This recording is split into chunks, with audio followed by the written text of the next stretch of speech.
Do you know that feeling when you walk through a place that used to be your entire world and suddenly realize you've become invisible in it? The coffee tastes off. The hum of the servers sounds less like momentum and more like a ticking clock. For 18 years, this company was my life's work. I wasn't just staff. My name was printed on the founding license of what would become a $300 million operation, ClearSpan Technologies. But the new head of HR saw that name as nothing more than a legacy line to be cleared out. He assumed it meant nothing. He was about to get an education in contract law he wouldn't forget. And if you're listening, whether from your kitchen table or your pickup truck, tell me one thing: where are you right now? Drop your city or state in the comments. I want to see how far this story reaches. And if any of it hits close to home, stay with me. My name is Lena Monroe, and for nearly 2 decades, I led advanced systems development at a company I helped start in Boise, Idaho, from a sketched concept in a diner booth. Back then, we were just 6 people, and an idea developed: smarter, greener power converters for American infrastructure. We survived on gas station coffee secondhand routers and big dreams. But we were united builders with a mission, not just employees. That belief grew us into a national name in clean tech. Then came the acquisition. A multinational firm headquartered in Austin, Texas, swept in and bought us out. The brand stayed, but the spirit didn't. The new CEO, Colin Harper, a man who lived in shareholder calls and stock photos, spoke a language of value optimization and margin expansion.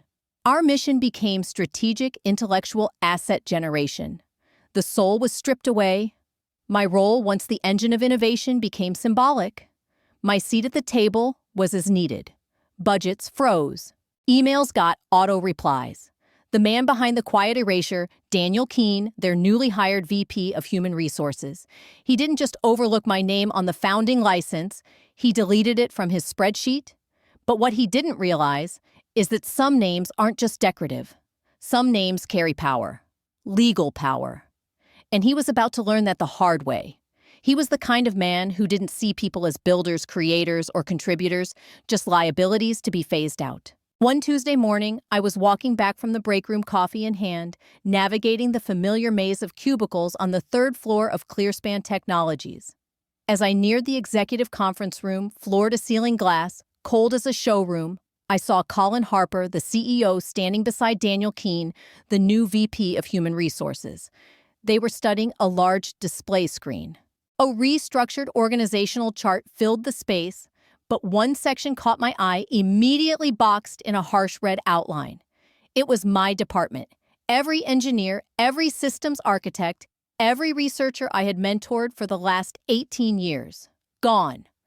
I paused, partially obscured behind a Monstera plant they'd installed as part of some employee wellness initiative. Through the thick glass, I watched Daniel speak. He pointed at the red box on the screen, confident and relaxed, as if discussing an outdated product line. And even though the glass muffled sound, I could read his lips perfectly. Her entire division is a memory, he said. Her name, just a legacy signature. It holds no value now. A chill settled over me. Not fear, not sadness. Something colder. It was clarity. They didn't just see me as unnecessary. They believed the very foundation I had built was disposable. But they'd forgotten something critical, that legacy signature they dismissed. It was written on the document that gave them permission to operate at all. I didn't flinch. I walked back to my office in silence. The familiar hum of servers I once helped commission now felt like the ticking of a silent clock. I didn't waste time grieving. I opened my file drawer and began archiving nearly 2 decades of work, carefully separating personal IP from company material. The summons arrived after lunch. Subject: organizational realignment discussion. Daniel's office was glass-walled, high floor and sterile, designed to project dominance not welcome. He motioned to a low-seated chair across from him. Then, without greeting, he pushed a laminated chart across his desk. It was the same chart. Lena. He began smooth and rehearsed. As you know, the company is evolving. As you know, Daniel began settling into his polished, performative rhythm. The company is transitioning toward a more streamlined, synergistic, operational model. As part of that evolution, We've made the difficult decision to dissolve the Advanced Systems Development Division. He paused, giving the moment weight, as if delivering a eulogy instead of a corporate memo. However, he continued, the CEO and I both recognize your long history with ClearSpan. That's why we've created a special consulting role for you, advisory in nature. You'd continue to contribute on a project-by-project basis. He leaned back in his chair, hands steepled the picture of corporate empathy. But the offer was no favor. It was an insult dressed in business casual, a hollow title, a role without a team, a clear signal that my value had been demoted alongside my authority. I let the silence stretch. I studied his eyes. He expected a grateful smile, maybe negotiation, maybe even a tear. He got neither. I looked him in the eye and said with quiet clarity, "No, thank you, Daniel. That won't be necessary." His expression faltered for just a breath, a twitch of disbelief, a flicker of irritation. He had offered the departing founder a footnote in the margins of her own story, and she declined. He straightened quickly, the professional mask snapping back into place.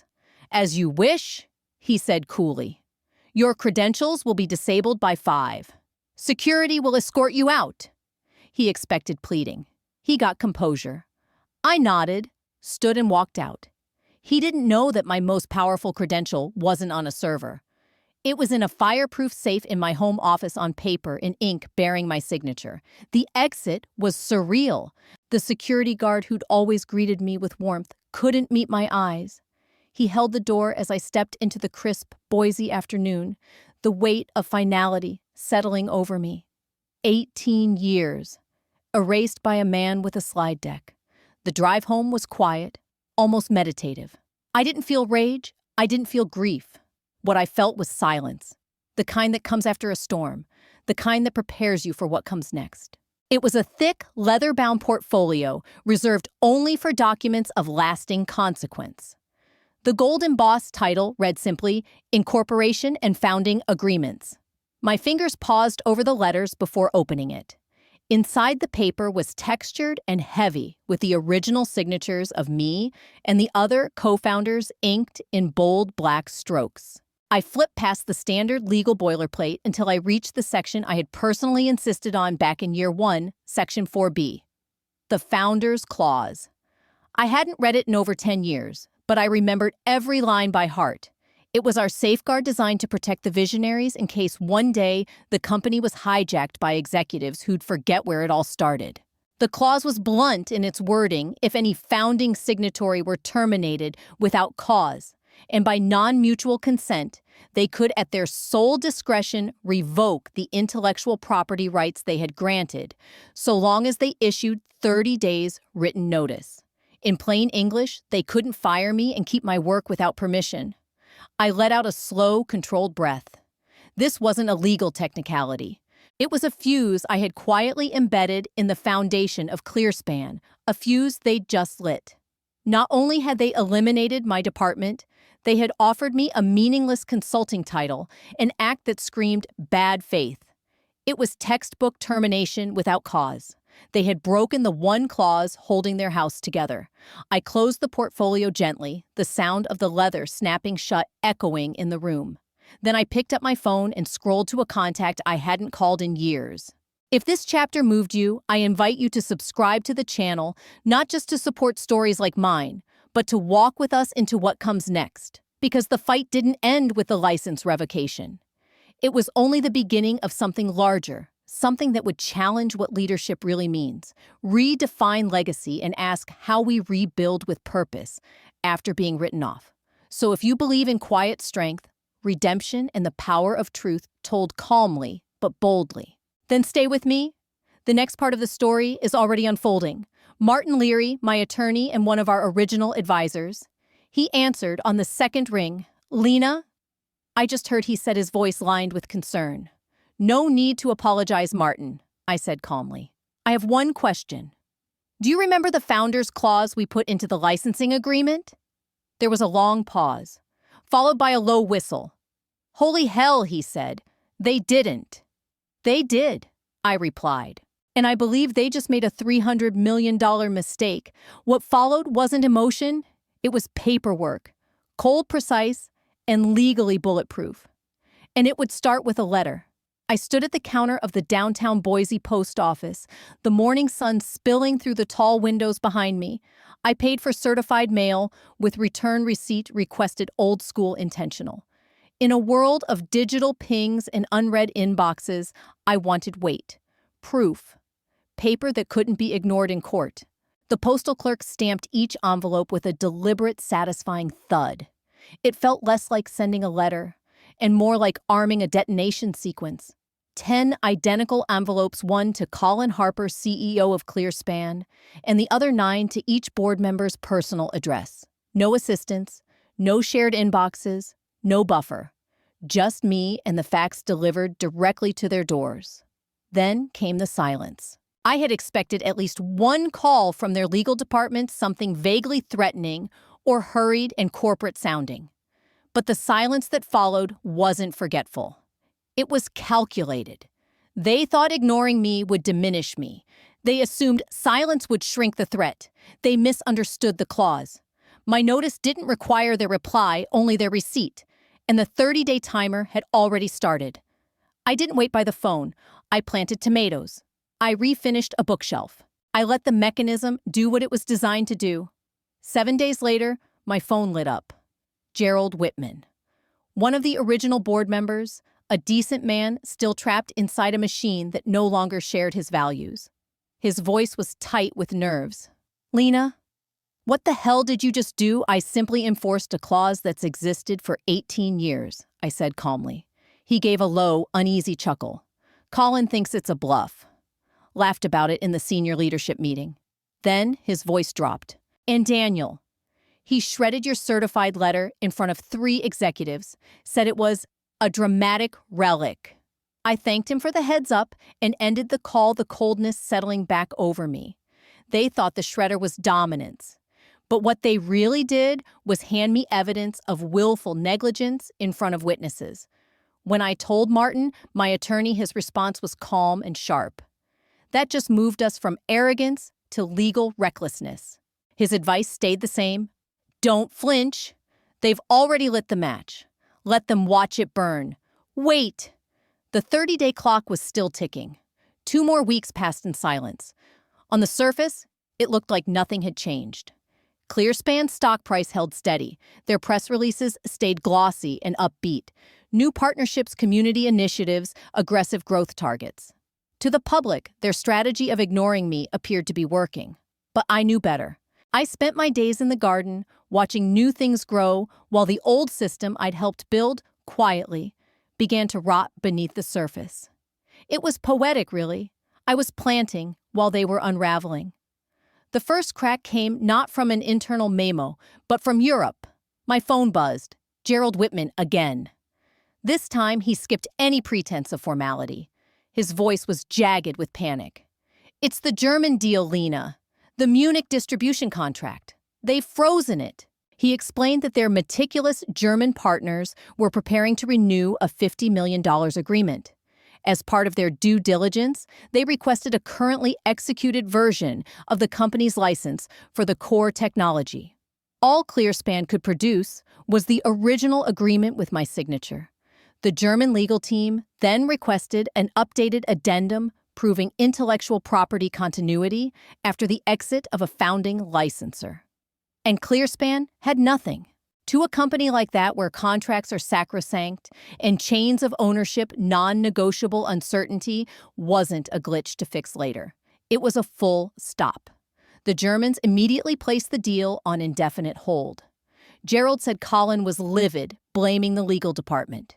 Daniel apparently called it a minor hiccup in front of senior leadership and assured everyone it would be sorted out. But it wouldn't. They were starting to realize this wasn't about a personnel file. It was about foundational ownership. And while they scrambled, I received a quiet, automated email from the U.S. Patent and Trademark Office. The company had submitted a filing 3 days earlier, trying to amend the primary licensing record. It had been rejected. The reason was short and devastating: failure to include all original listed licensors. They tried to erase me in a conference room. Then they tried again on a federal form. Some signatures fade, Mine doesn't. I forwarded the rejection to Martin with one line. For your records. His reply came fast. They're building our case for us.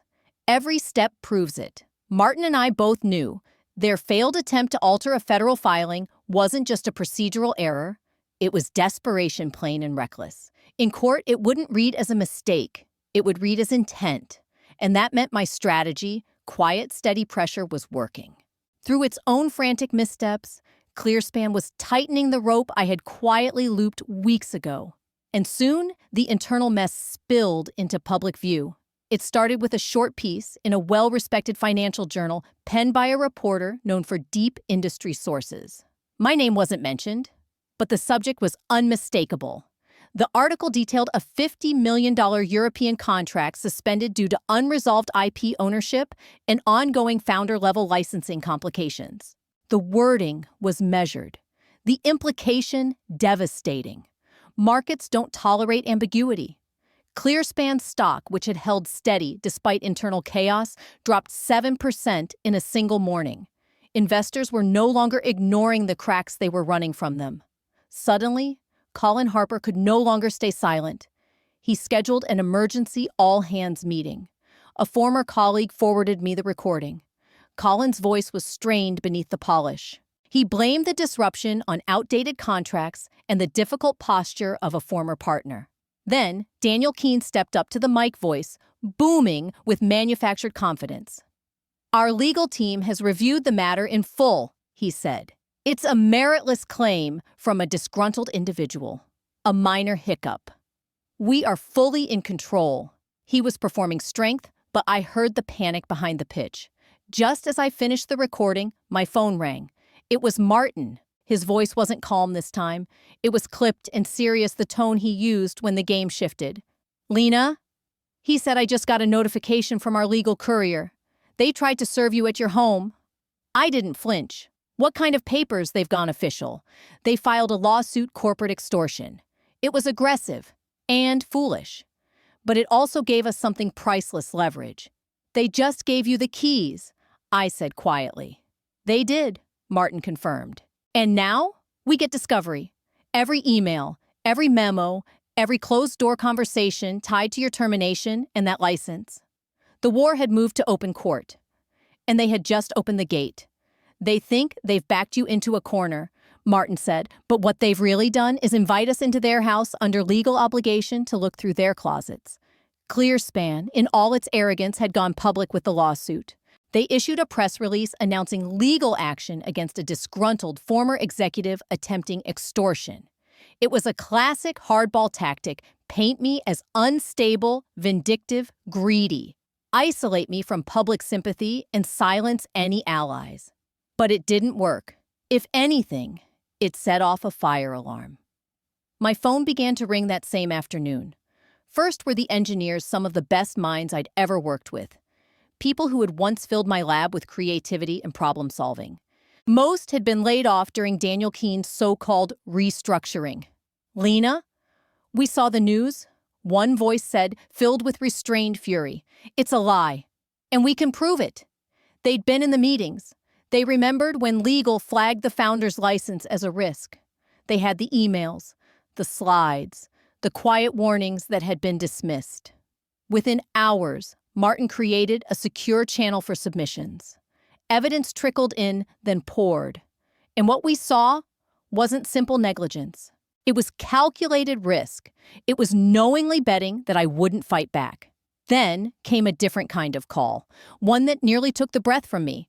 Richard Hale, the original CEO, the man who had founded ClearSpan with me, had been watching silently since his retirement a year after the acquisition. His voice was calm, but full of quiet anger. I saw the press release, he said. They're not just mishandling this. They're rewriting our legacy. He didn't hesitate. That clause, we wrote it to protect creators. I'll sign an affidavit. I'll testify if needed. His support wasn't just a relief, it was legitimacy. The final call of the day came from a number I didn't know. A senior journalist from a major financial paper. He'd seen the stock drop, the German fallout, the lawsuit. The company's narrative doesn't track, he said. I want your side off the record. I paused, staring out at the sun dropping behind the foothills. The legal war was still underway, but now a second front was opening the court of public opinion. The story had evolved. This was no longer about a disgruntled former employee, it was about a founding partner, a critical intellectual property dispute, and a leadership team spiraling into crisis. The market reacted accordingly. ClearSpan's already battered stock plummeted another 15% overnight. The tremor had turned into a full-on collapse. Investors rattled and furious demanded answers. The summons didn't come from a court. It came from the chairman of the board. A formal request for me and Martin to appear at an emergency board session, an acknowledgement that they were no longer in control of the narrative. They hadn't silenced me with a lawsuit. They were now forced to listen. The boardroom looked exactly as I remembered it, intimidating by design. A sweeping mahogany table, floor-to-ceiling windows overlooking the skyline of downtown Boise. But the mood had changed. This time, I wasn't the one on the defensive. I sat across from Colin Harper, who looked paler than usual, his polished CEO confidence long gone. Next to him sat Daniel Keene, fidgeting with documents and pointedly avoiding eye contact. The 9 board members formed a tight semicircle around them, their faces stone-like, unreadable. The chairman, gray-haired and stone-voiced, opened the meeting with a calm but weighty directive. "We are here to understand the true source of this crisis." Then he turned to me. "Ms. Monroe, we're listening." I didn't speak. I simply gave a slight nod to Martin Leary, who stood and began. His voice was steady, his delivery clinical. He recited the timeline, my termination, the certified letters, the shredded legal notice, the email from the German legal team, the rejection from the U.S. Patent Office. Then he added the anonymous testimony and supporting documentation. He didn't grandstand. He didn't editorialize. He just laid brick after brick until a fortress of undeniable facts surrounded them. When he finished, the silence was heavy. The board members looked down at the printed exhibits, then across the table at Harper, whose expression had collapsed into something between dread and disbelief. Then the most powerful investor on the board, a woman known for swift, unsentimental decisions, finally spoke. Her gaze never left Harper. "Mr. Harper," she said coolly, "did you or did you not know Ms. Monroe's name was on the foundational license when you authorized her termination?" He said nothing, but his silence said everything. He opened his mouth, but only a dry clicking sound came out. The formidable investor who had posed the question didn't flinch. She simply stared, her expression shifting from curiosity to cold contempt. And in that moment, the truth settled in the room like concrete. Everyone around that board table understood they'd been led into disaster by a CEO who had either failed to recognize a catastrophic risk or had known and concealed it. The meeting didn't end in discussion. It shattered. The chairman declared it adjourned without ceremony. Chairs scraped. The investors clustered in a corner, murmuring in urgent tones, deliberately turning their backs on Colin Harper and Daniel Keene. Martin and I quietly gathered our materials. We didn't need to speak. The facts had spoken for us. As we stepped out of the glass boardroom, leaving behind the collapse we had warned them about, I knew one thing: their deadline had come and gone. They were out of time. The next morning, I sat in my home office, sunlight filtering through the blinds. The 30th day had passed. There had been no apology, no last-minute settlement, no desperate call from legal. Only the silence of a leadership team watching their empire crumble. At 8:30 a.m., I picked up the phone and called Martin. "Proceed," I said. That was all he needed. At exactly 9:00, a carefully worded press release went live across major financial news outlets. It was brief, calm, unshakably clear. Effective immediately, the intellectual property license for ClearSpan's core technology issued under the original founding agreement had been officially and irrevocably revoked. Any further production, sale, or distribution of those technologies would now constitute willful infringement of my protected IP. The timer had hit 0. For 15 quiet minutes, there was nothing. Then my phone rang. It was Colin's private number. I let it ring twice before answering. Yes, the voice that replied wasn't the commanding executive I once knew. It was barely more than a whisper. Lena, please, just tell us what you want. I didn't raise my voice. It's too late for that, Colin. And I hung up, because this was never about what I wanted. It was about what they had done. And the consequences that followed. Production stopped. Shipments froze. The stock was halted before it could collapse entirely. And by noon, both Colin Harper and Daniel Keene were gone. Colin Harper and Daniel Keene were terminated by the board before noon that same day. The house they had mismanaged, manipulated, and hollowed out had finally collapsed under the weight of their arrogance. Exactly 1 week later, I received an invitation. Not a threat, not a lawsuit, but a plea. The board came to me with an offer. A staggering one. An obscene figure designed to make me forget the past and reinstate the license. I refused, because it had never been about the money. Instead, I gave them my terms. The license would not be returned to ClearSpan as it stood. I would offer it only to a new entity, a restructured company built from the rubble of the old one. This time, it would be grounded in ethical research innovation with purpose and a return to our original mission.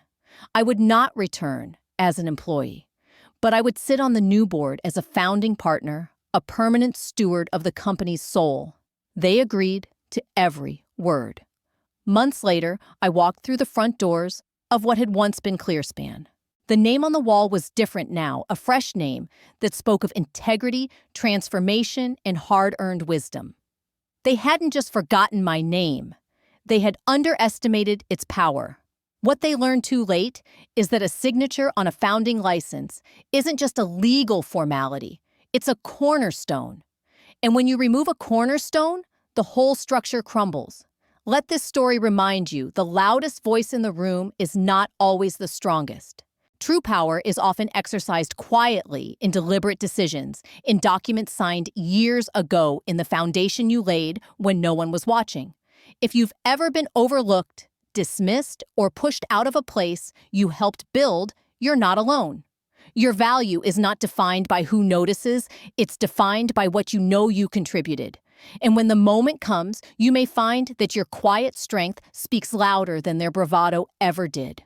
If you've made it this far, I want to thank you not just for listening, but for witnessing something that was never just about contracts, clauses, or courtrooms. This story was about being erased and finding the strength to write myself back in. So now, I'm asking you to do something. If this story struck a nerve, if you've ever been pushed aside, overlooked, or told your contributions didn't matter, I want you to leave a comment below. Not just for me, but for you. Tell me what part of this reminded you of your own journey. Let's start a conversation for every person who was told to sit down after building the table. I didn't win because I shouted louder. I won because I remembered what I'd built. And I trusted that the truth backed by action would eventually speak for itself. You might not have a legal clause in your back pocket, but you do have something even more powerful, your own story, your own worth, and your ability to choose when to stay silent and when to stand tall. So if you're sitting quietly right now, wondering if you've been forgotten, let me be the one to say, you haven't. Your value doesn't vanish because someone else stops seeing it. Take care of what you've built. Know what you own. And when the time comes, step forward even if your hands are shaking. And if you haven't already, please subscribe to the channel. This isn't just about one story. It's about all of us reclaiming space, rewriting endings, and reminding the world that quiet power is still power. We rise not through noise, but through clarity.